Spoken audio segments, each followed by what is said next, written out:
أعوذ بالله من الشيطان الرجيم.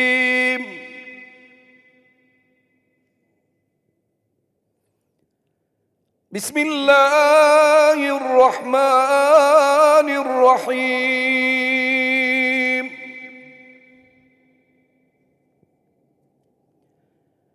إنا أنزلناه في ليلة القدر وما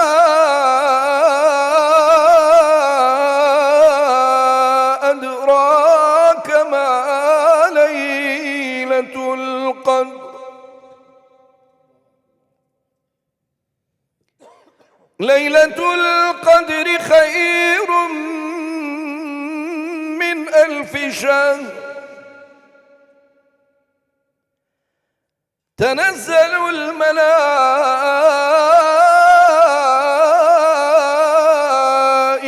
والروح فيها.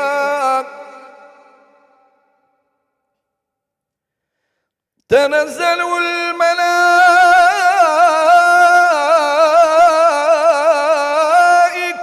والروح فيها من كل أمر. سلام هي حتى مطلع الفجر. صدق الله العظيم. ای بارک الله فیک.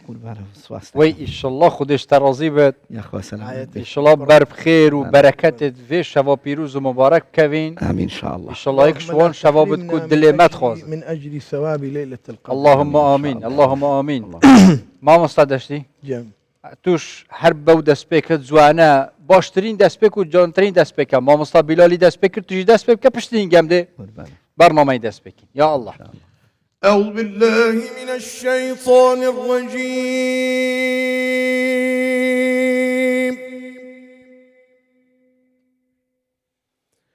بسم الله الرحمن الرحيم.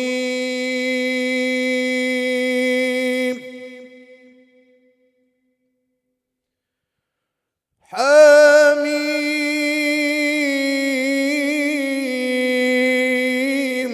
والكتاب المبين.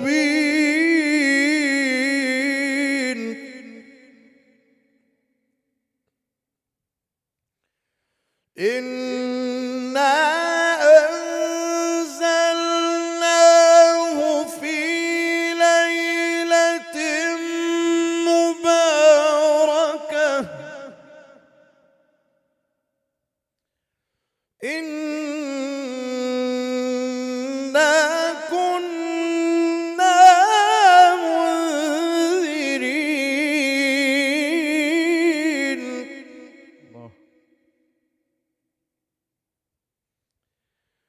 فيها يفرق كل أمر حكيم.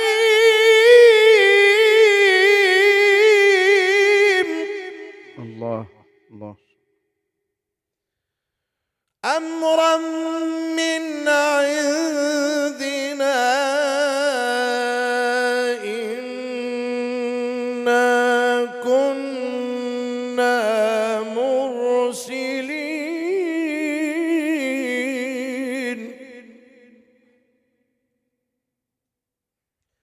رحمة من ربك إنه هو السميع العليم. صدق الله العظيم. اللهم يا ربنا ويا سميع الدعاء يا الله. اللهم لا تحرمنا يا ربنا يا رب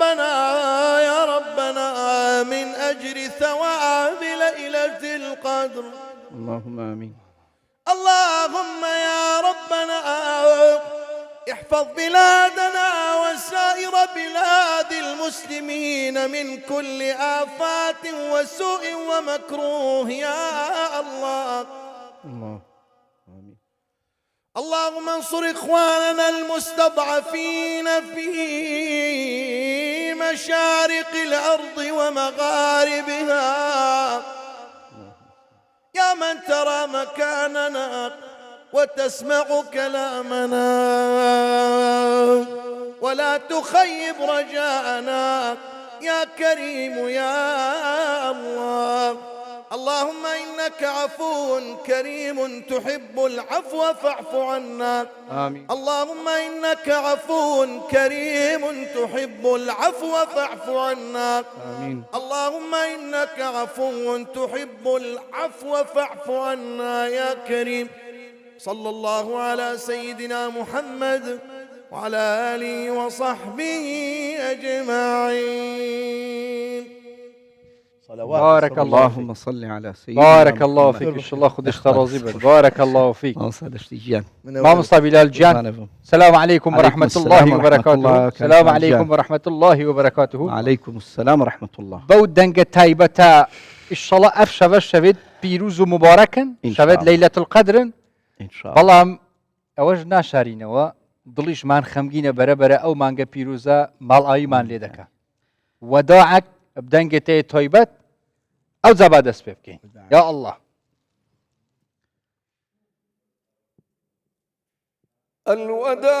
الوداع الوداع يا شهر رمضان الوداع الوداع الوداع يا شهر الخير والبركة والإحسان الوداع فتحت فيك أبواب الجنان وغلقت فيك أبواب النيران. شهر رمضان الذي أنزل فيه القرآن هدى للناس وبينات من الهدى والفرقان. اللهم يا حنان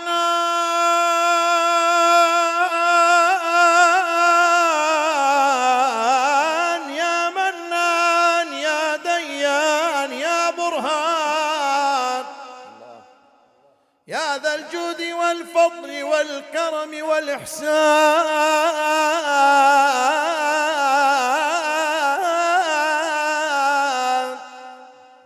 ثبت قلوبنا على الإيمان نرجو عفوك والغفران. اجعلنا ووالدينا والمسلمين من عتقاء شهر رمضان يا الله. أي بارك الله فيكم. إن شاء الله خدش رازي خوا خيرتان بنوس يا ربي. يا أخوة سلام. إن شاء الله بر خير وبركة فيها هيفا بيروز مبارك وفان سبيت بيروز مبارك كفن. آمين. أم همي بيك في إن شاء الله. آمين إن شاء الله. وأم همي بيك في أفشفا خد حس كده جالك بين طيبتي جيت في شفا بيروز دا شيء لخدمة پیغمبر صلى عليه الله الصلاة عليه والسلام وسلم. دفرمي إن الملائكة في هذه الليلة المباركة دفرمي بعدد الحصى ما شاء الله. يعني أو ملائكة لو شوي أو اند الزورة دري بقدراي برد سنزورة برد ما شاء الله. كبرد جمارينية دفرمي أو هذه تخواري ما شاء الله. أو شو دلي آمين الشو شي ما شاء الناس صار ده نقرمة شو شي السمحة هموي حيوانات هموي كرو بيدنجيا. آه. بارك الله فيك. السلام عليكم ورحمة الله وبركاته. عليكم السلام. أفشفا خد حس كد پاشی و آمد تایبت تر بد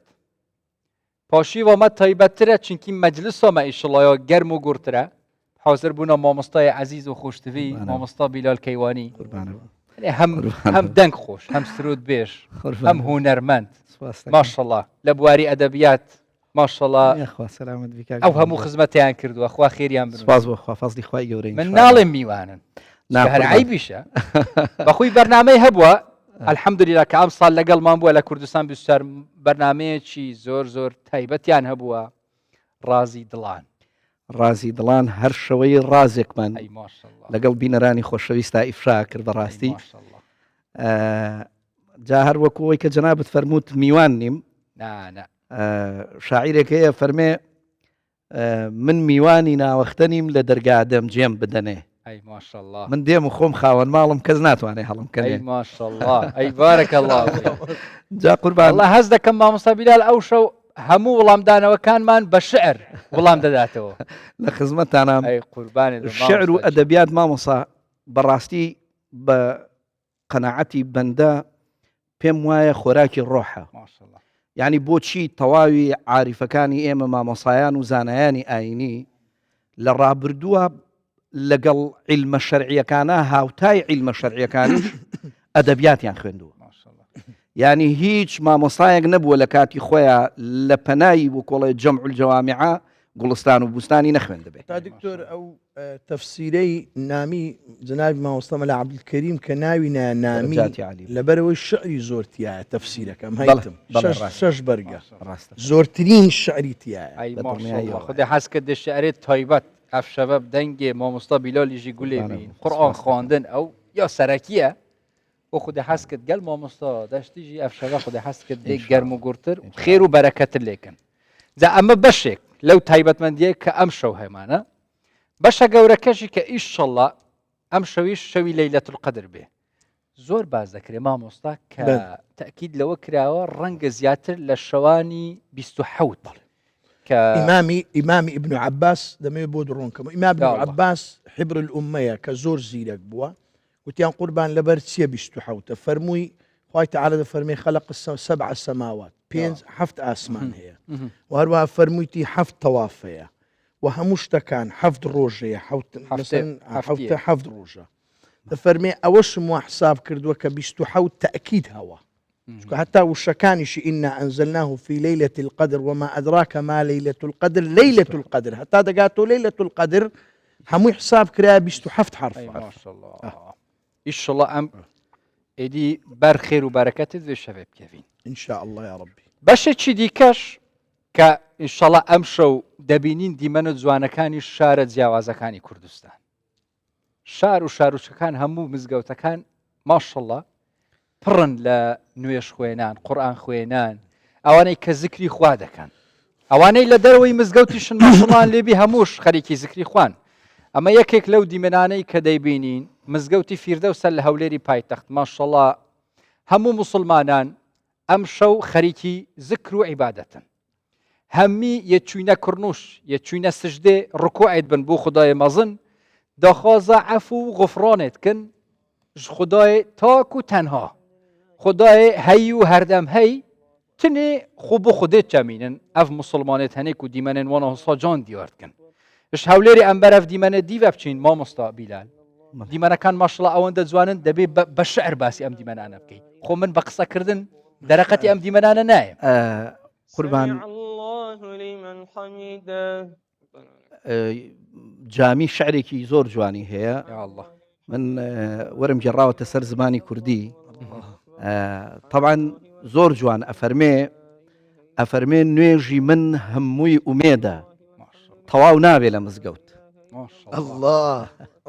تەنها ئەوە نییە بەس تەنها ئەوە نییە لە مزگەوت خەریکی نوێژبی ئەڵێ من بە بەردەوامی لە نوێژام چونکە ئەفەرمێ عاشقان ڕافی سەلاتین دائیم ئەمە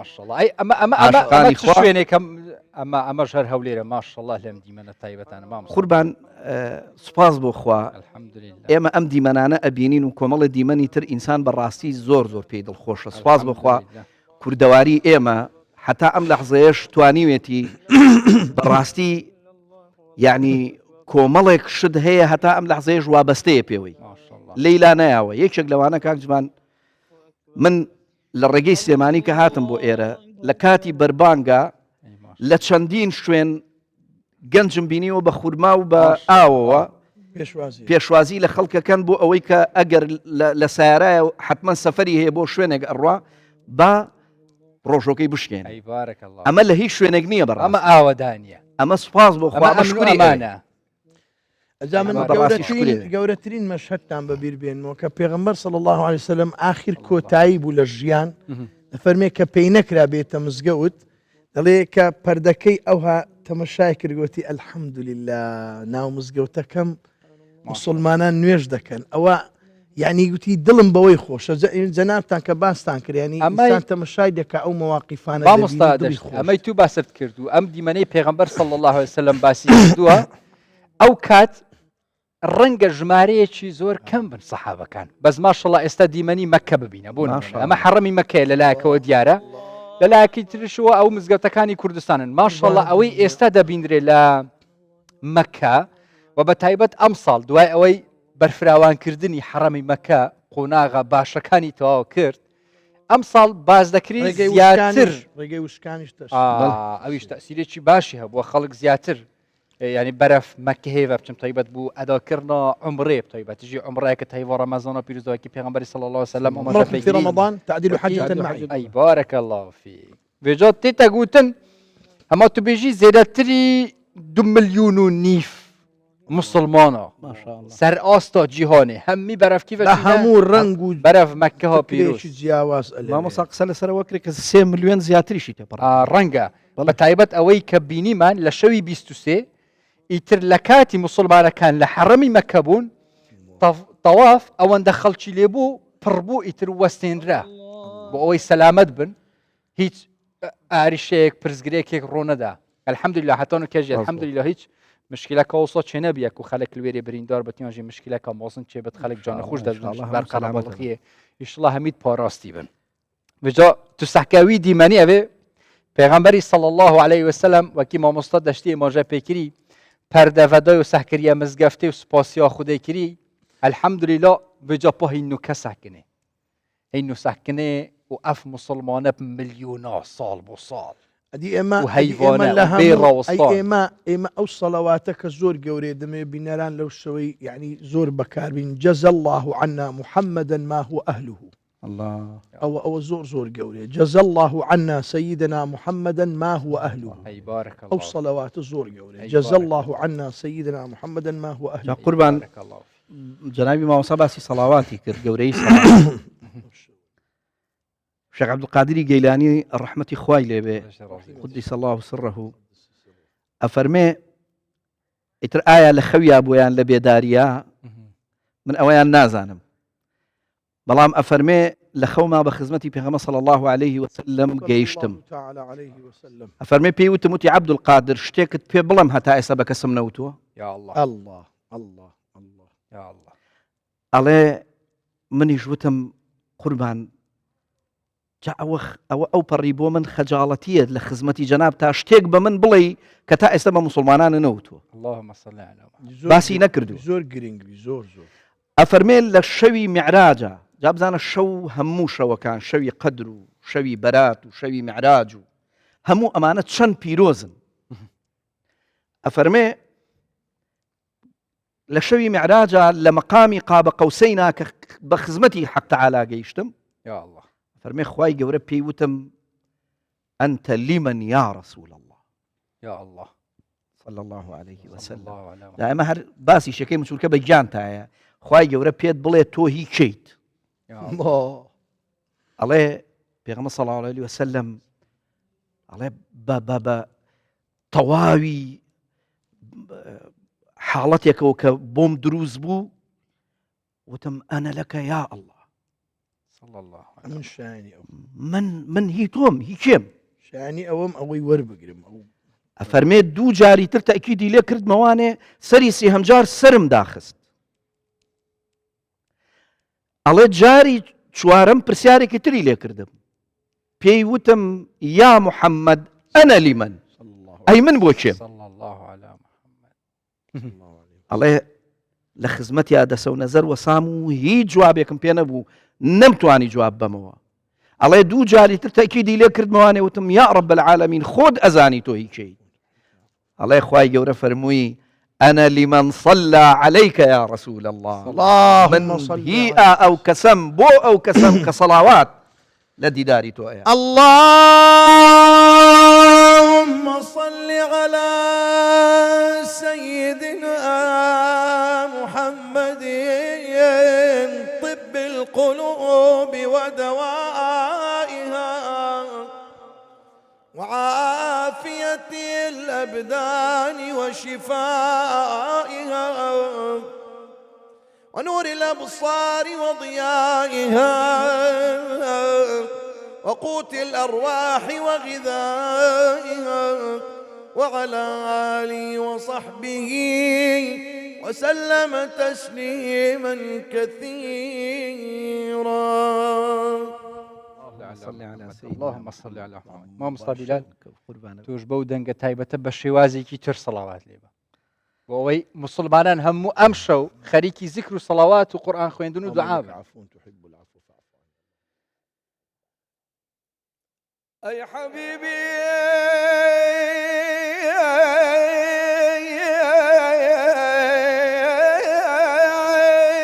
حي الله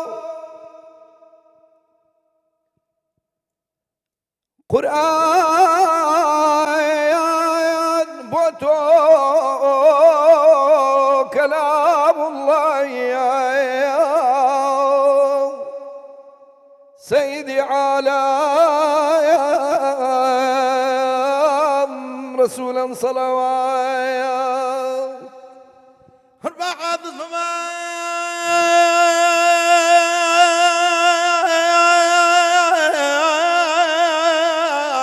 قفتار والله من عبدي شيء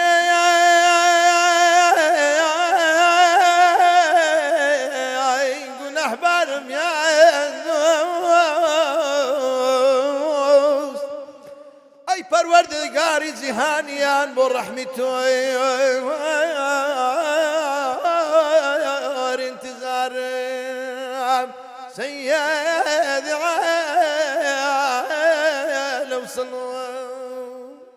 اللهم صل على محمد ويبارك الله فيكم ان شاء الله خدش فرازيبت يا ربي ان شاء الله اف شباجي عمل في برنامجنا بنيته هندك وشبه ديجي كاتشوا ام بنيته اعتكافه وذكر وعبادات يعمل بسم الله فينا. الرحمن الرحيم. نويت بارك مدة بارك في الله هذا المجالس المبارك نيتنا اعتكاف دكم بنيتي خوا برستي لو شوينه كدانشتو ما شاء الله لكرسان بالسوار اما دبوني ام هفال خوشويستاني كلير دانشتو يا اله العالمين. دیمەنێن ڕاستەوخو الهەولێرێ المزگەفتە فێردەوس تێنە ڤەگواستن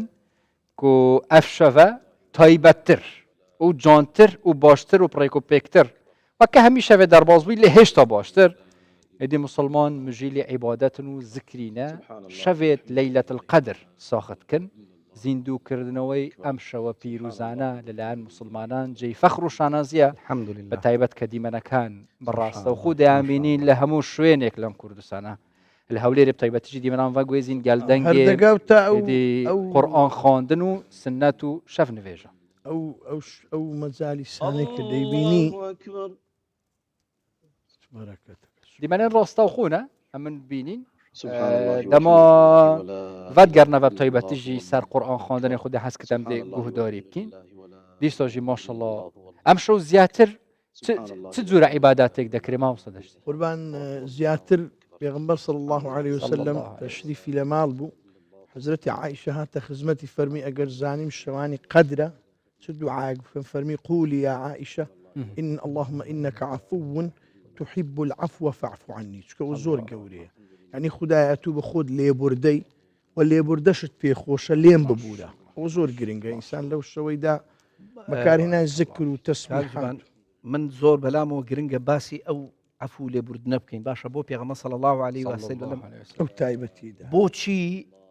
فەرموویەتی دوعا بکە باسی لێخوافون بکە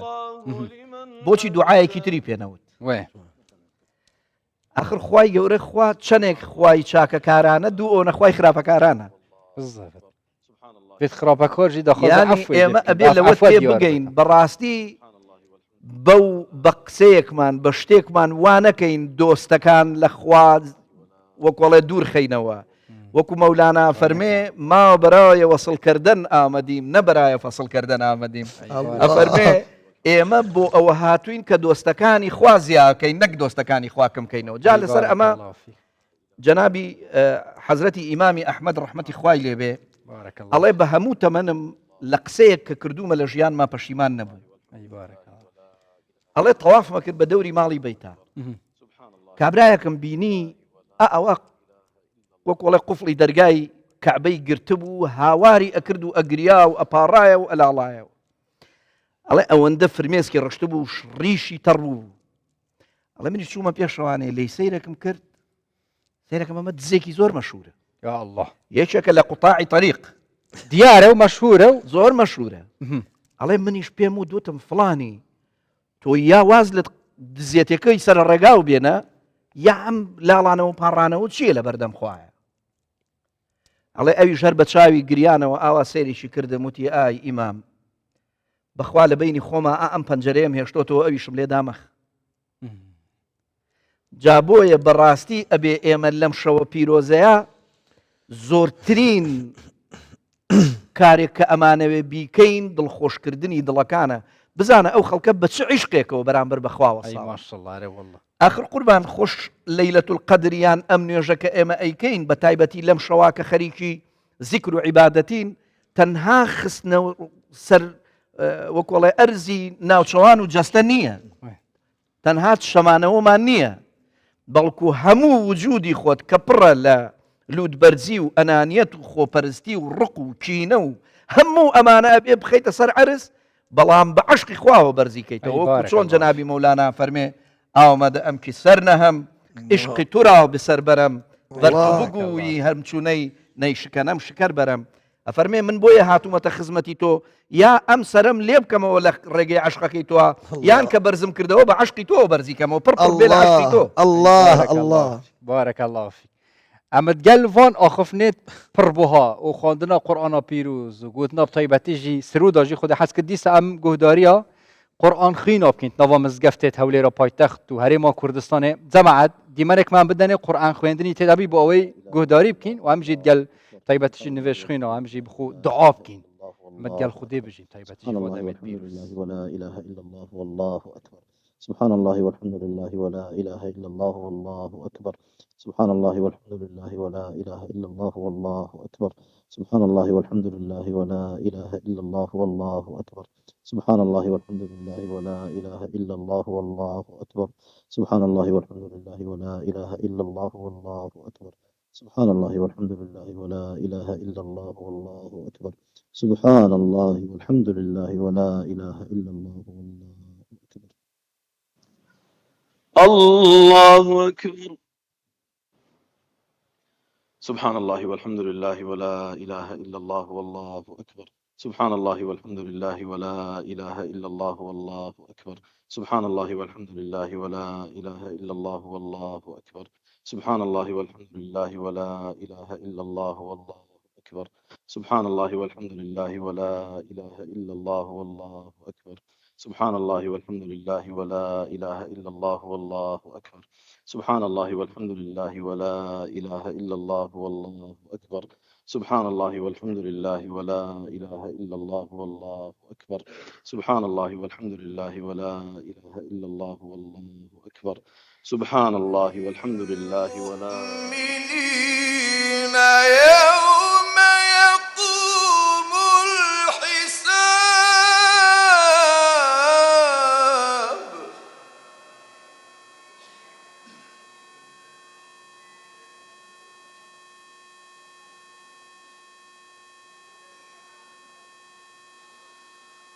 الله أكبر بسم الله الرحمن الرحيم إنا أنزلناه في ليلة القدر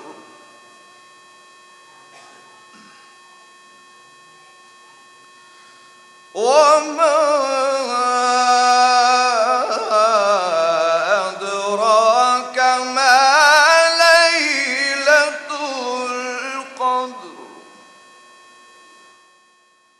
أي ما شاء الله فاجيك شوان دنجة طيباتك وأم الهرجة كبير فخر شلون زي بتكين ما مصطفى عبد القادر كردي إن شاء الله خدي خير وانا بنفست ما شاء الله قرآن خين كرد وعفي دنجة وانا طيبات ما شاء الله في مجلس يجي أفرد دنجة طيبات تربيا يعني شرم زرد بتو باسي دنجة طيبتك كاني دروج بك ما شاء الله لنا وكرديش ما شاء الله أوان دنجي طيبات هن قرآن خوين لها مش وينك يتر دنجي عندايتوا خدي إن شاء الله خير هم يابن فيست ما دي تنديمان هند جامبين مروف هر حسكت دي سحكتي وتقلوانا طيبة تجد وان دامت بيروز ده الهرج هاكي هم بتشني أفشوا الكردستاني ما شاء الله از بحساب بيكاتي أبكم كردن عربن تركمانن خلكي ناف كردستاني ده جدر في كردستاني هاتينا كردستاني هميد ناف مزقفتا بيجدا هي ما شاء الله ناف في أمن وأمانة ده وان شفت بيروز وصازين ديد كن كيف مروفي سباز بخدي أف أمن وأمانة هي خديش وهر بهيلت نيوي طواب كردني عبادتك يسوع كما مستأجرت أمن وأمانة نبو هيتكاتك فليعبدوا رب هذا البيت الذي سر أودا أي بارك الذي أطعمهم من جوع وآمنهم مهم ترين ركيزي دروزبوني دولة وبر وبردني دون حالته يكم أطعمهم من جوع وآمنهم من خوف. أي بارك الله فيك إن شاء الله خدي وان هزا جيبوا ما به للتفت وصافي أمن وأمانة بارزن كو خدي برسقي ما كري دستيك بيك شوان عم بتجيرين شوفي وانا ما تشيكين إن شاء الله خدي حتى وانا باش كت أما ممنونة ولا يناش عردي حتى عسماني ما مستنجان جانكم بهندك باسي أم شوا بيروزا بكين بقصة كردن بالشعر بله مثلا أجر أس بيفكي بيجم تشينكي ما هو ريكافتنا كوصحابي بيفكي أس بيجم ما بكي الشعر برسوا ما بدي سكلا سرتا أو قصة ما بو ونيا ما وصل طبعا أجر باسي قدر بين أم بيفا هربو هر دكتان أول عام بدنا زور وصفو ناوي زور تايبتهن بله بو لو هم وصفو وش تايبتانا كخوا دايناوا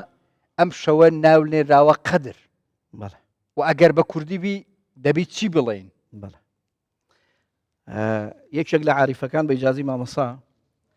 أفرمي أجر شبها هم قدر ميباشات شبي قدر بقدر ميمانت أفرمي أجر هم شو كان قدر بنايا أو الشوي قدر بقدر أمايا يا الله لبروية كبراستي الشوي قدر إنسان تاع قدر بياك ما شاء الله يعني أما زور مهمة أما لو تبغين كاتك باسي شوي قدر أكين يعني أويك خواي جوره هتا مقامشي زور نزيق لإنسان نزيق أبيته أم نزيق بونوية إنسان يعني أجاتا بلوبايو مقامك كإتر درج بو أكا إحساسي أو أكا كهيج مودايق لنواني أو خوانية بويا مولانا فرمي شو دريجة بو رازقوتن بخوتن كرتي مكانو أي بارك الله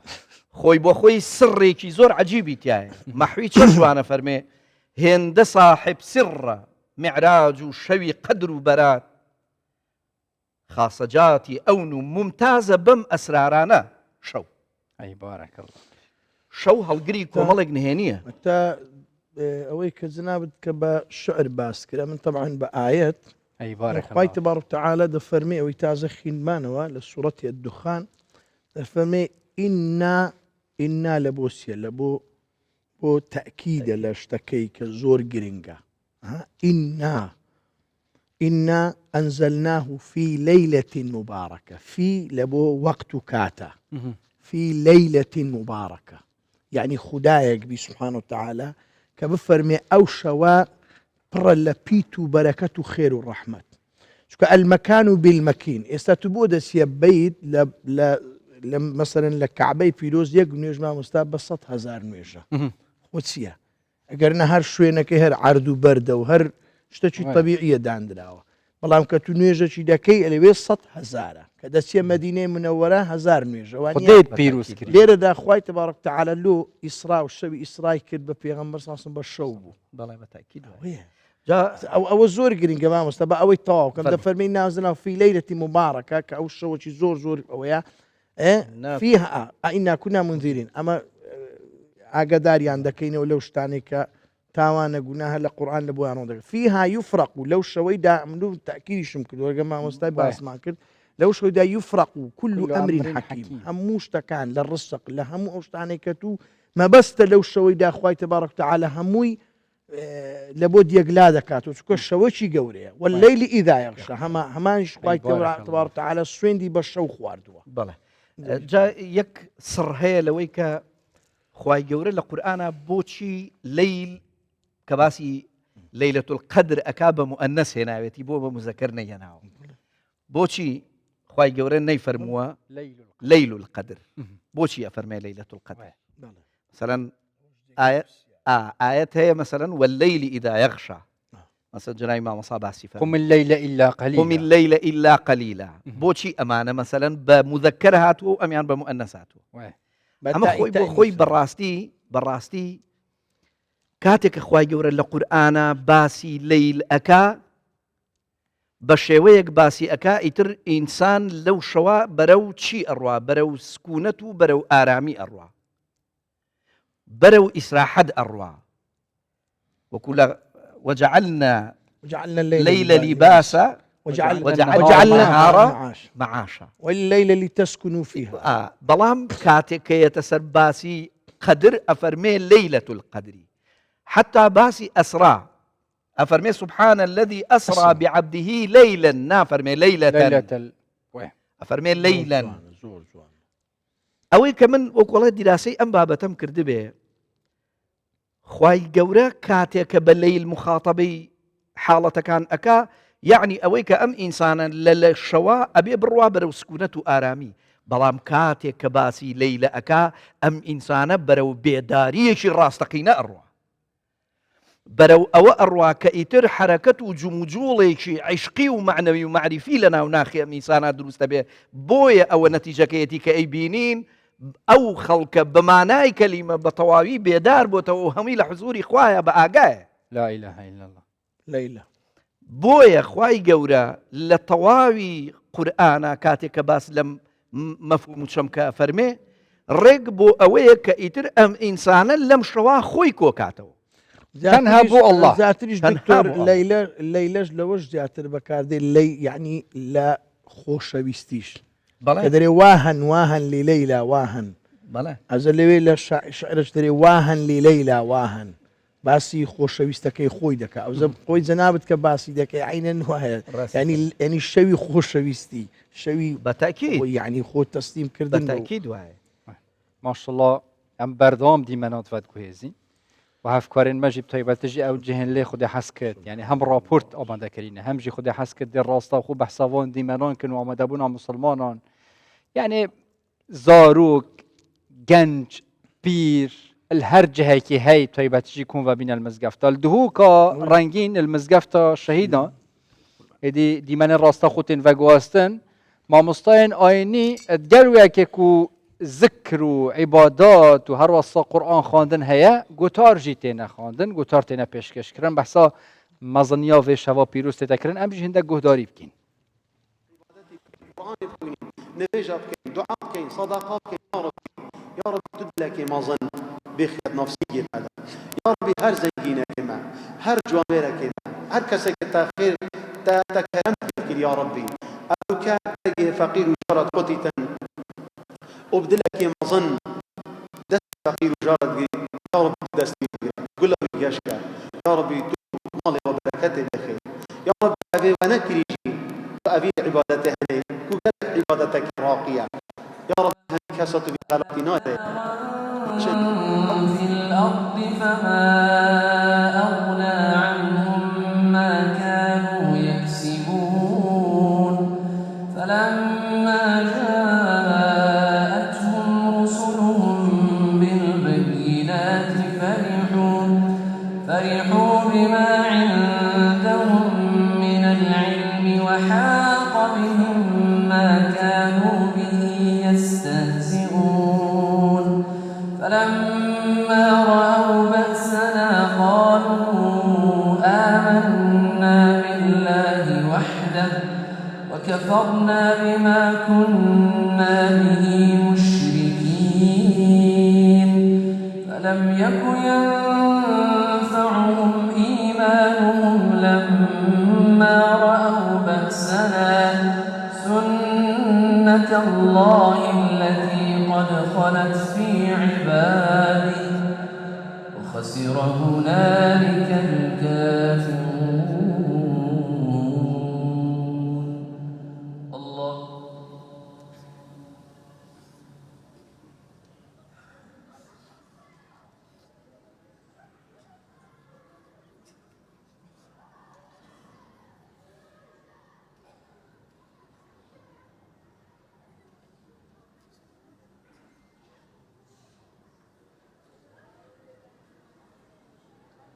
سمع الله لمن حمده.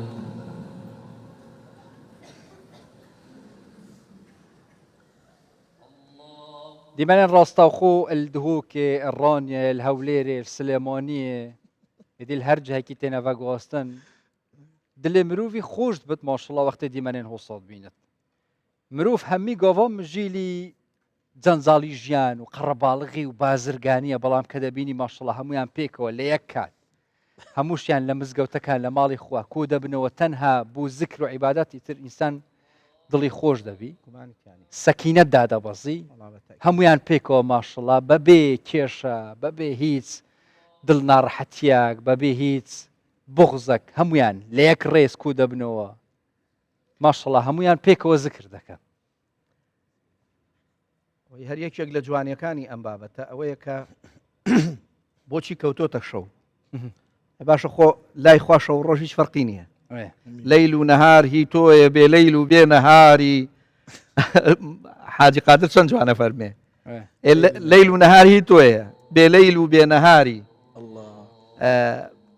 بۆچی لە ڕۆژانە بوو لەبەرەوەیە کە شەو تەواوی ئینسان حەچی دەمامکی هەیە لە خۆی کاتەوە ڕێک ئەچێتەوە سەر مەعدەن و جەوهەرە ئەسڵێکەی لە ڕۆژاوان نییە لە ڕۆژان ناتوانین بەڕاستی ئیلا دەمامکی زۆرە بەسینگ لە خۆمان بۆیە جەنابی نالی ئەفەرمێ خۆشا ڕەندێ لە دنیا بێ موبالات و مجەڕەد بێ بە ڕۆژ زیندەی جەماعەت بێ بە شەو مات و مجەڕەد بێ الله بەظاهیر تاوسی ڕەنگین صفاتی تህ على التاهی بباطن قمري وخاكستري مات ومجرد. اي ما شاء الله اي ما شاء الله ما مصري بها هر دواء شيء نازنم ايه ايه يا الله اي بس يا الله اي بارك الله فيك يا الله يعني ام هم ديمانه جون بينين هبجي ما شاء الله في دنگه طيبات بس ما مستمعك كشتر جرا بس على بيرت نسي يعني هم ديمانه جون هم بينين هم طيبات جوان شعر طيبات كو گردای وان شفت پیروز مبارک خدا حسكت قال جماعته هم دي زيادة ترچينت نافكش وهو شفت ليلة القدر كو إن شاء الله خداش همي مسلمان قبيل كد أو كديماني مزقاوتا كان دبينين مثلا استاخ خلق رنگ بلي أي أواني لمالوان مثلا أي كتسو جنو آفرتان أواني هر يكيك خريكي إيشو كارك بك خزمتي مروفاتي تدابي إن شاء الله همو عبادته إن شاء الله إن شاء الله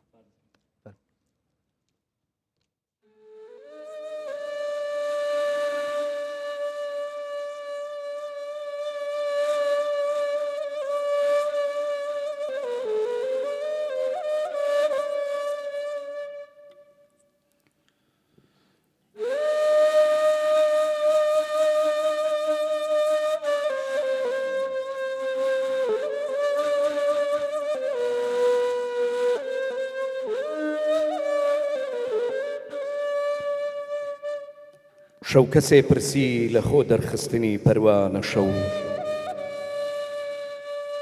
ئەو وتی ناتێگەیشت و تەجربەی مەردانە شەو هەرسیا بەختانی عیشقە مەزهەری نووری هودان شەو نەبێ ئەستێرە مەستورن بەکەم مەڕوانە شەو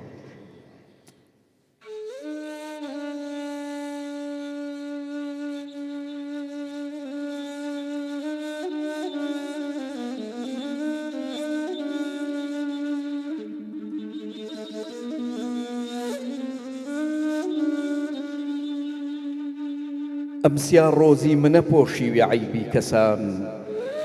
ئاشکارە سەتری ئەحواڵی گوناهکارە ئەنە شەو بۆیە زوڵمەت پۆشە نووری ئەهلی جەوهەر دەرکەوێ بۆیە زوڵمەت پۆشە نووری ئەهلی جەوهەر دەرکەوێ سەیری حەقیکەن لەسەر ئەم ماه و ئەستێران شەو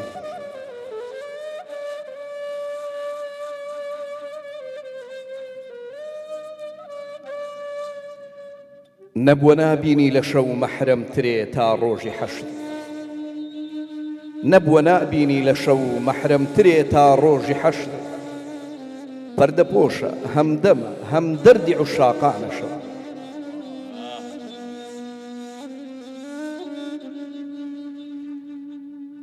شەو هەموو شەو چاوەڕێ ڕۆژ هەڵێ هەر ڕۆژ هەڵات مەحوە سەرتاپا لەبەر پێیە فیداکارانە شەو خۆر پەرستینە لە شەو فێری پەرستن بن کە ڕۆژ هەر دیاریدا بە دەوری سەریەدا قوربانە شەو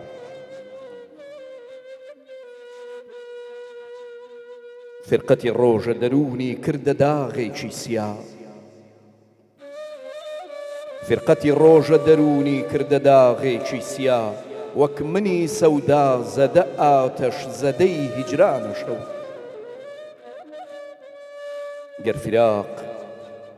گەر فراق ئاگر هەموو ڕۆژێ لە جەرگی بەرنەدا بۆ هەموو شەو تیرە دڵ سینەی زوخاڵستانە شەو تیرەگی وا فەزلی بۆ نادەم بەسەر ڕووناکیە منشەئی ئیزهاری جیلوەی فەیزی سبحەینانە شەو هەر لە تاریکی شەوایە ڕێدرێ ئەهلی نیاز ڕازی دڵ ئیفشا بکەن خەڵوەتگەی خاسانە شەو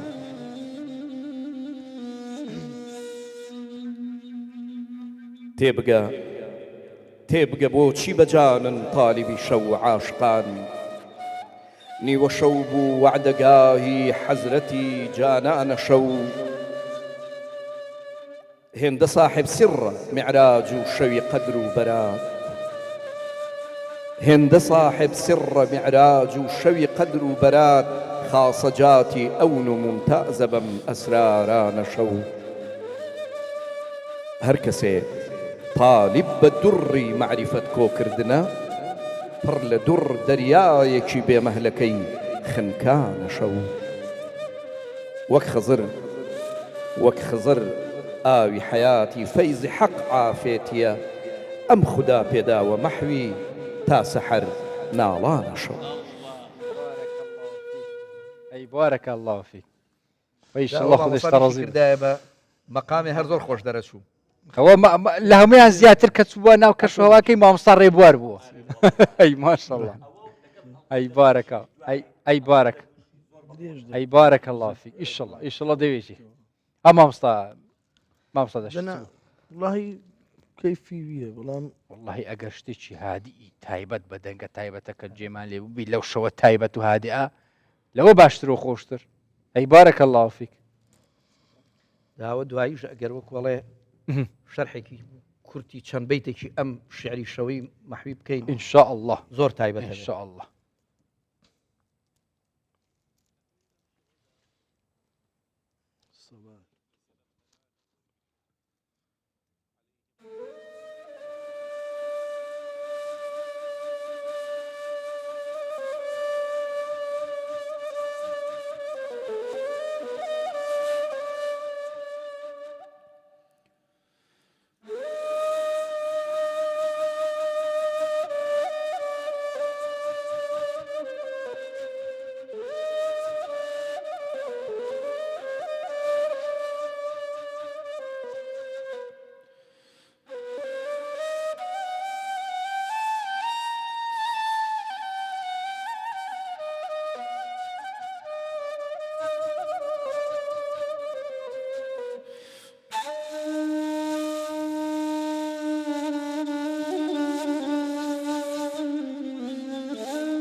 نبي يا رب إمام نبي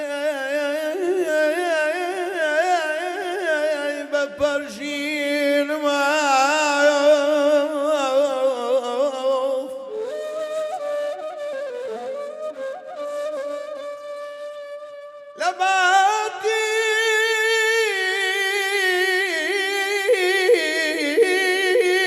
لباتي سير دنياك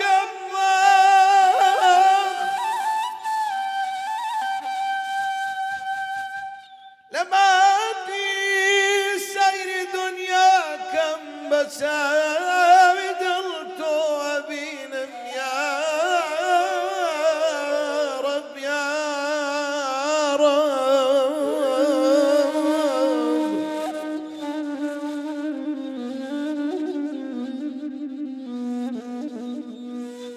بهشتم كي لفكرة يوم بستم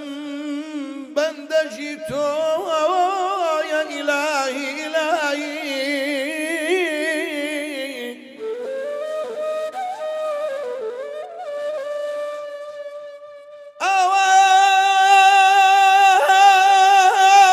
أواتم توي مانم توي دم عرشو زيت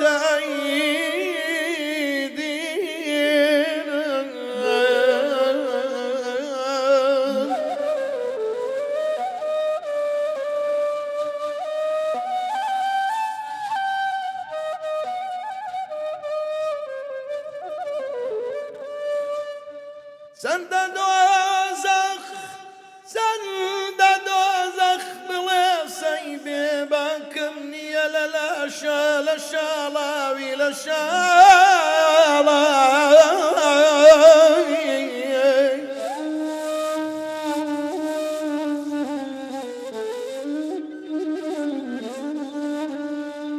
بعشقي توقر شابي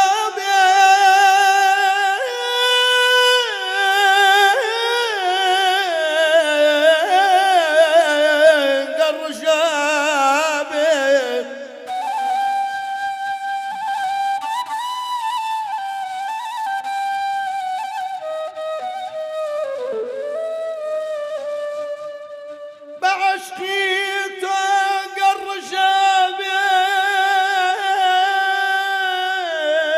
بسر سينم داسينم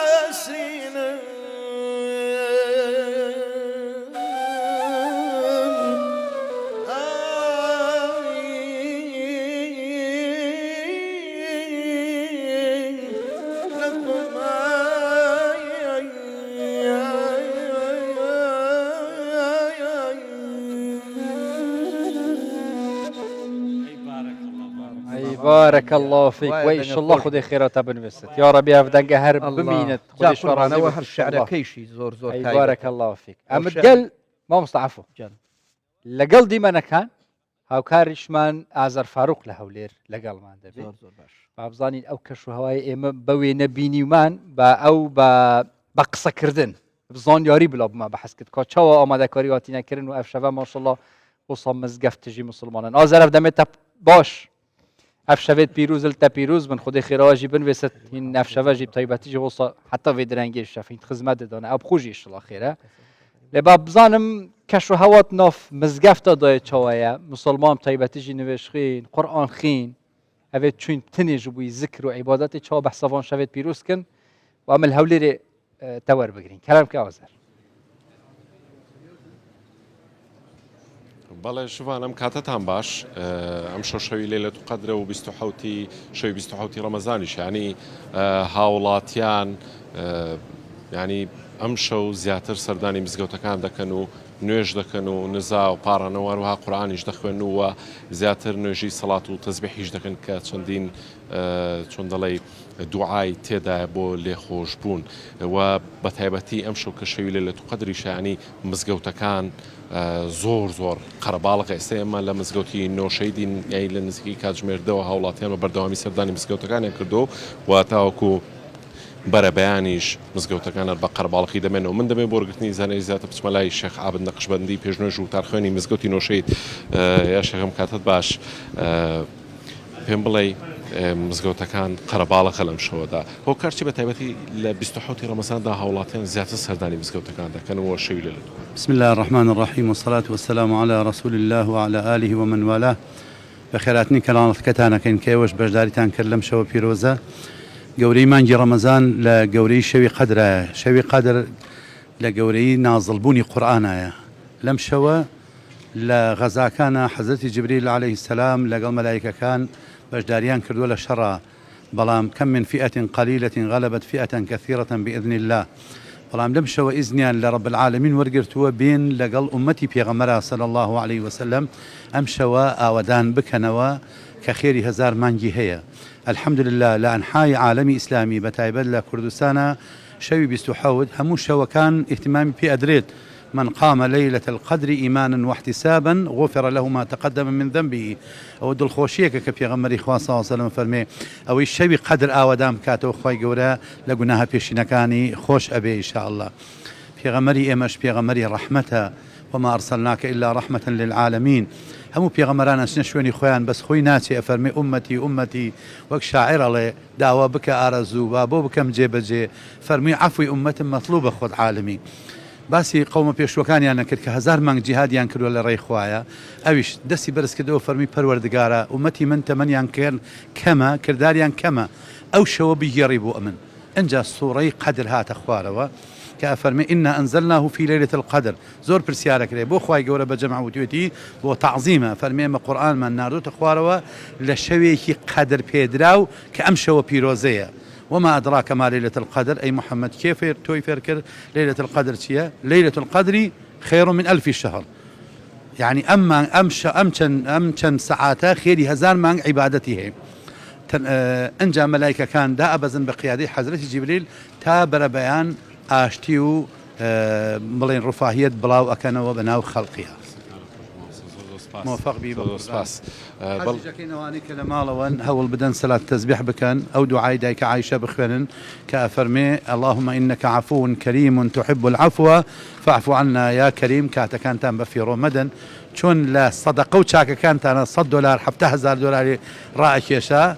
يعني كأخوي جورا فرمي مثل الذين ينفقون أموالهم في سبيل الله كمثل حبة أنبت 7 سنابل في كل سنبلة 100 حبة والله يضاعف لمن يشاء إن شاء الله أمشى وش خيري هزار مانجا كي هي داوا كارين خوي جورا بيكات سرتها مخوشيك ولا بريها مناخوشيك أو فقير دولة من ببي أو كريسي بخيوة خانوي خويا أو قرزارة قرزكي بو بدريته أو منالي صالحي بو بخشي هاو سرجيري بو شكرا كان بو بيو جنوبي وبيا وكان آسان بكا داواكن خوي جورا كردستان من لها مو الله ومصيبته لو قيران وبيوم عاشية إن شاء الله بباريزي سواسية وجاكين دستان خوش بموفق بين سلامة بلجفان يعني لشوائي قدر طاعة وعبادات بردوام وهولاتيان نوش لكن تاوكو بربيان من دقر مولايه أي خودش ترازي بارك الله فيك كاك آذرجان هفکاری ما آذر فاروق کوب آیه که راستا خوش هولیریت گلمه دابو خودش تو امام مستای آینی جرازی بد ام برف سلیمانیه و بچیم تایبتیشی دکتر عرفان سرو که لجنه فتوای سلیمانیه آیه که راستا خود نوا یکش مزگفتین باجار سلیمانی ماشاءالله گلمی مسلمان پیک و وان شوید پیروز راد گرن گوتاره که پیشکشت کم گهداری بکین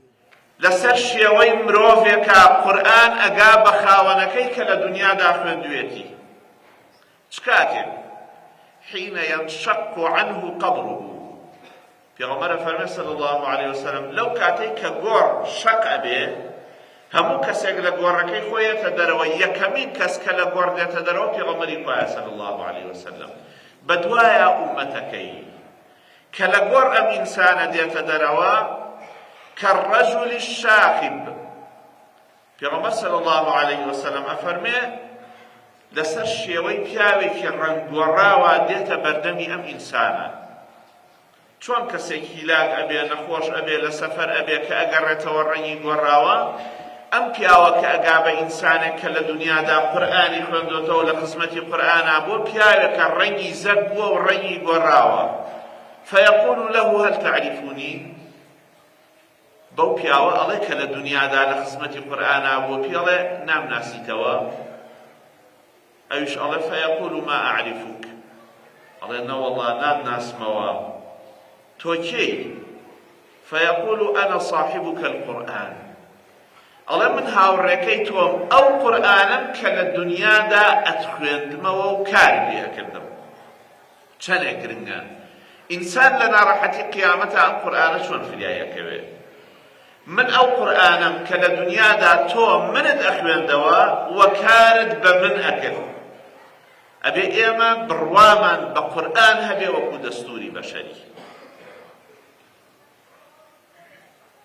الذي مزگفتا دارالسلام بو السليمانية دكتور عرفان طيباتي بحساب بيروزيا وان شوید پیروز مزنیا قرآن پیروز مزنیا طيباتي اسلامت کد ماشاءالله همی مزگفت آودانن ام برف حولی را پای تخت و چین المزگفت فردوس نکه همی مسلمان گهداریا پیوت طيباتیت مامستای عزیز و خوشتوی عثمان هلا بجید کن کود نوا مزگفت دا گو ترک پیش کشت کن ام گهداریت کی بهانای مسلمانانین ام ناوچه تیک رابطه آگر بیت فتنه بیت مصیبت ئەمڕۆ بە یان سبەی یا دووس بە یا سێس بەی خوێنێکی زۆر ئەڕێژێردێ چونکە مسلمانان ستەمیان لێکرێ بەڵام مسلمانەکانی دیکە غەمیان ناخۆن یارمەتی دوژمنەکانەدەن کە یەکیان گرتووە وإن استنصروكم في الدين فعليكم النصر تا دوای ئاەتەکان بۆیە دوایی تا فەرمێکی إلا تفعلوه تكن فتنة في الأرض وفساد كبير چه آيتك إخوتي أخواتي الدرس الآخر نأخذه من سيرة سيدنا يوسف عليه الصلاة والسلام وكلما خطر ببال أحدنا سيدنا يوسف فإن الجمال سيظهر الرحمة تظهر الحكمة تظهر العقل يظهر التسامح يظهر الإدارة تظهر الحنكة تظهر القيادة تظهر السلطة تظهر اوجی ایکش نمونه دین جانت نوا مزگفت طيباتي جین کردستان دا ما مستعین آینیش برهبونا يعني جبلي خلق كرد خلق عرب يعني جين نوا عراق دا كل هرما كردستان جين اوجد نوا مزگفت دا مل كردان مجيلي ذكر عبادتنا يعني بيوا خو هم كردي پیش کشت کن نوا گوتره دا هم بشکیشی عربی پیش کن جبوی تگشتنه اوجی کو جه خوب ببینت نوا هرما کردستان دا کو اوجی جهد الخوشيات نظام مزقفتا شهيدا الدهوكي الباشارة دهوكي ما شاء الله مسلمان يعني زاروك جنج بير هميا دي قرآن راكرين هم جيلي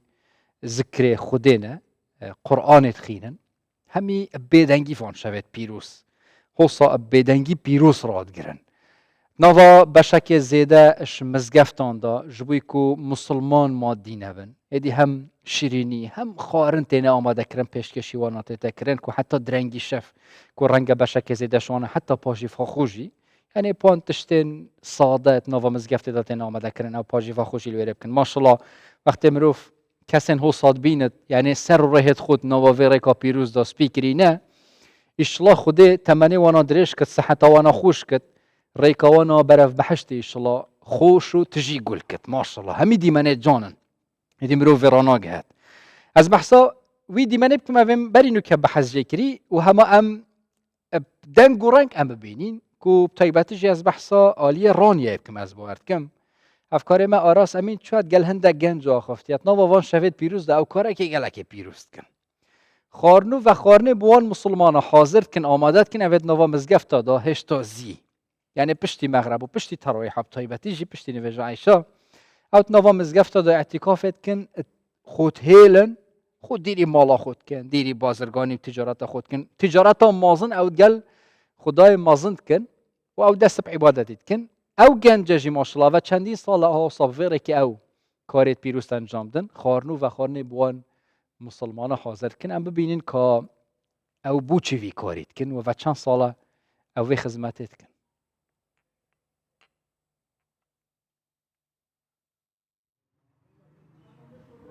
بله جوان رمضان واتا مانجي رحمة وبركات مانجي خير وخيرات بويلا مانجي رمضانان دا مسلمانان قولي خير وتشاكو بياوتيش لي هالدكن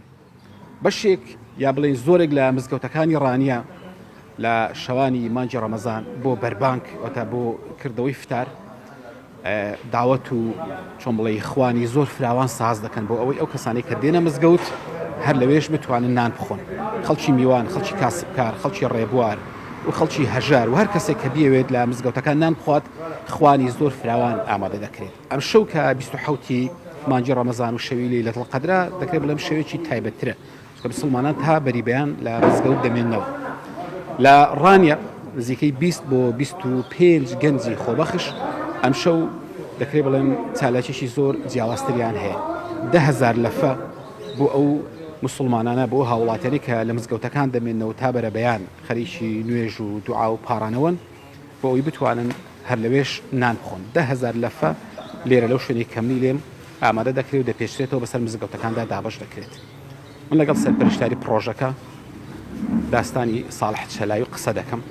بزانم لەکەیەوە چکە چەند ساڵێکە و پرۆژەیان هەیە بزانم بەرنامەی دیکەیان بە ئەو شەو چییە کاک داستان ئەگەر بێ ئێرسلااو لێبێت هەڵبەت داستان کاپتنی پێشوو ینی ڕانیەشە داستان هەر بابەتێک کە بە قورس دێتە پێشەوە دەڵێن بە گیانی وەرزشی وەریگرە ئەو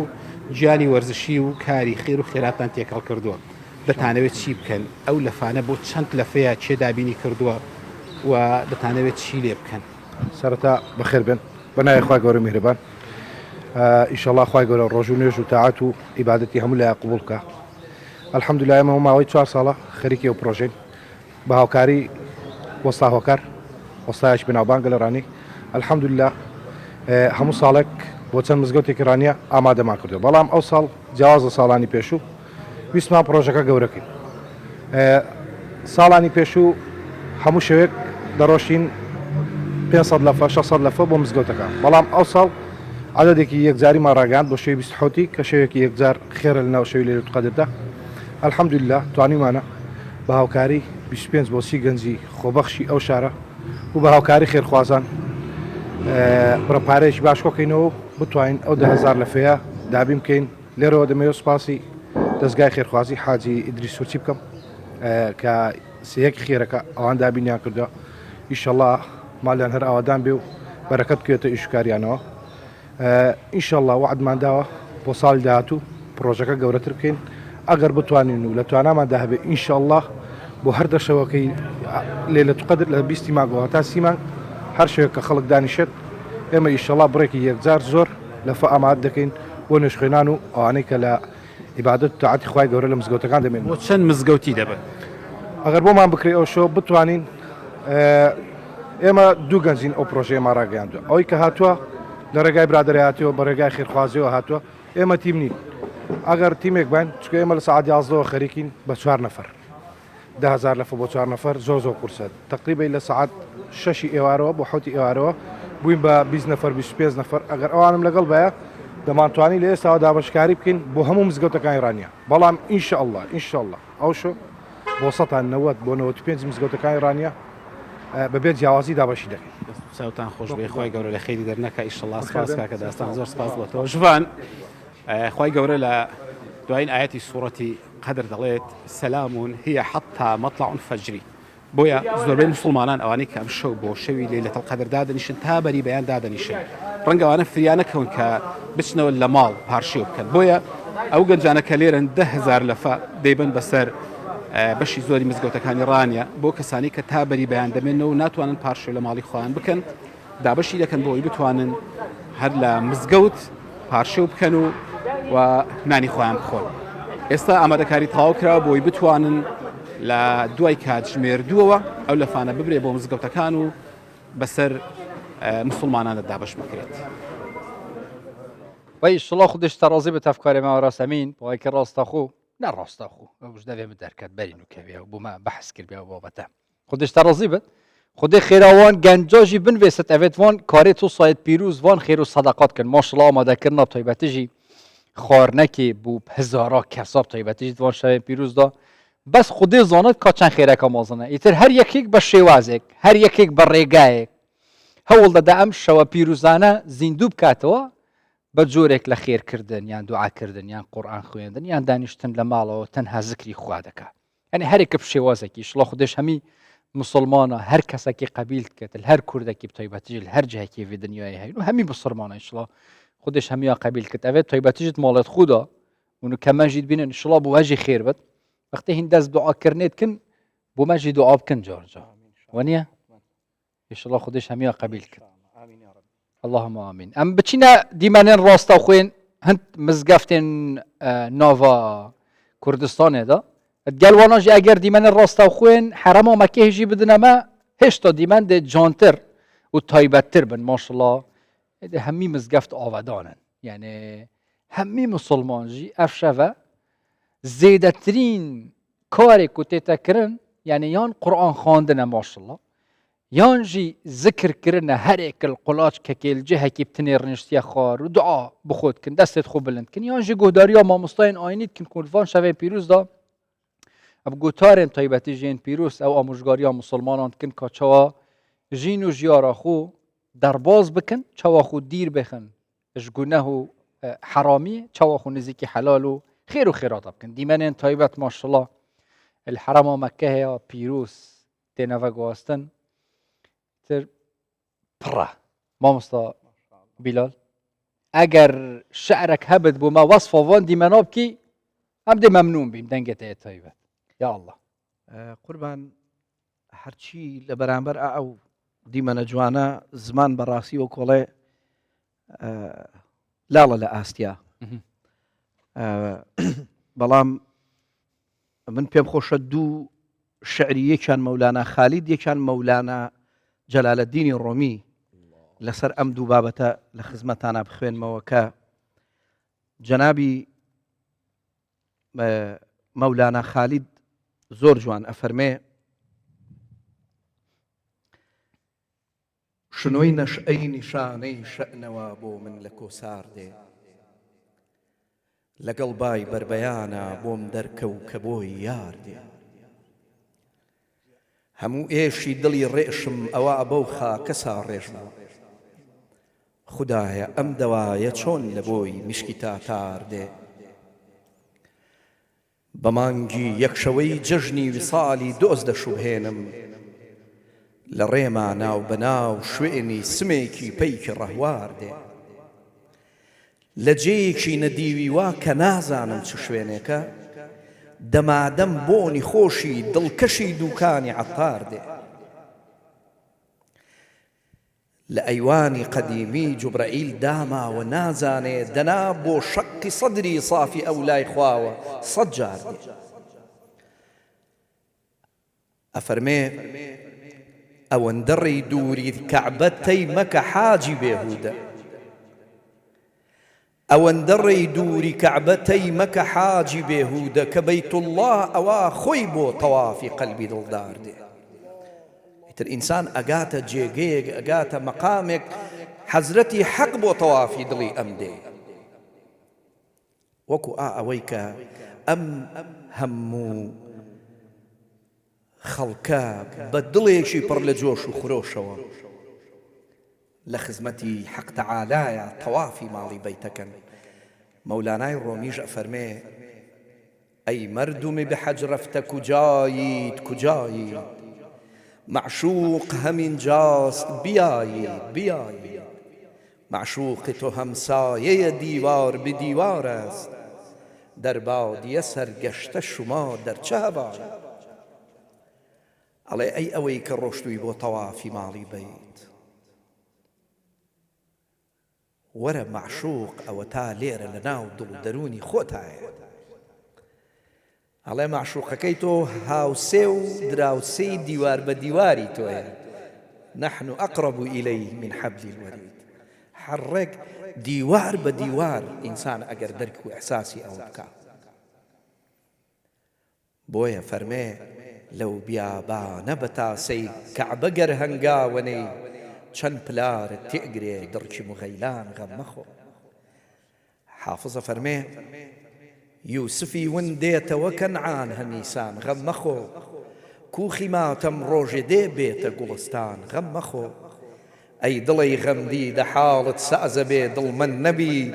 ئەم سەرە شێواوە ڕۆژێ دێتە خەمڵان غەم مەخۆ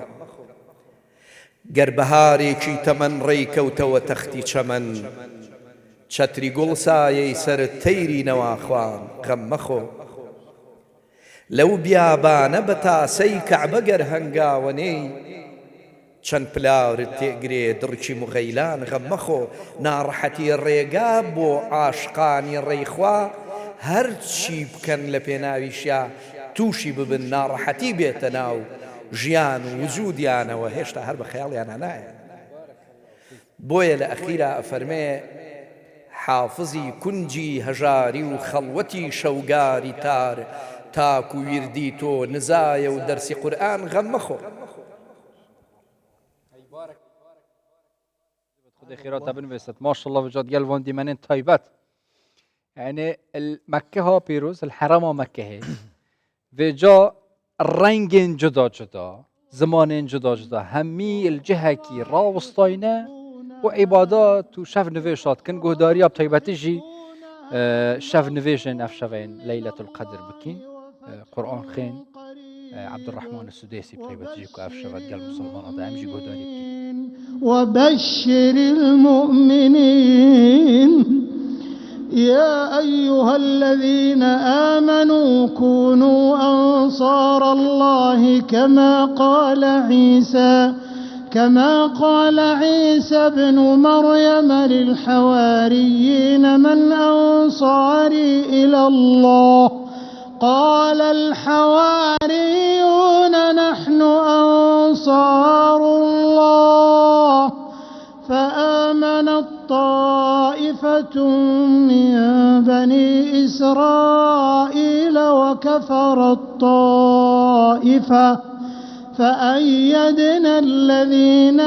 آمنوا على عدوهم فأصبحوا ظاهرين الله أكبر الله أكبر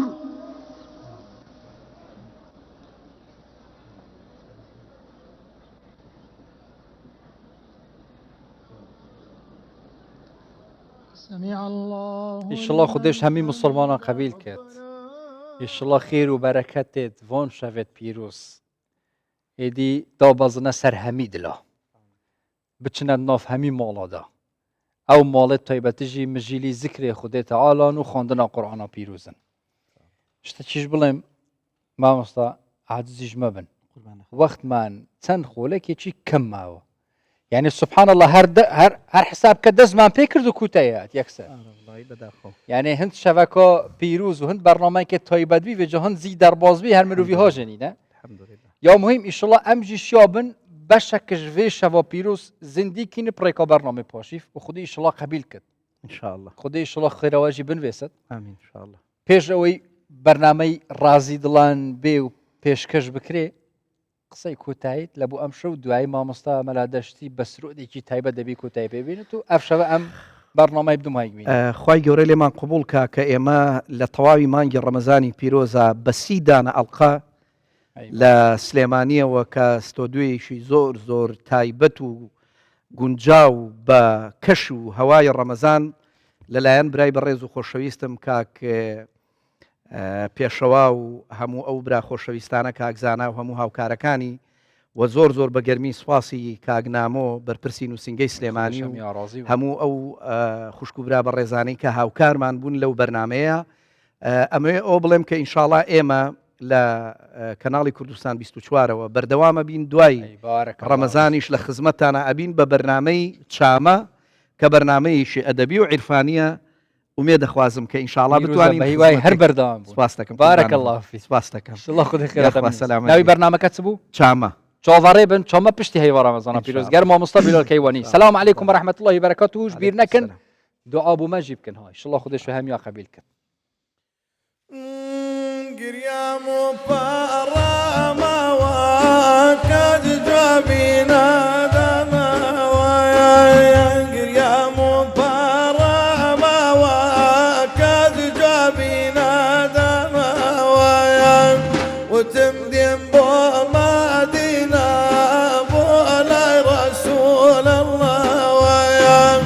وتم بنبان بو مدينة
عيني وقميسك وعم بيار محمد المصطفى الشافعي روجي محشيار محمد المصطفى الشافعي روجي محشيار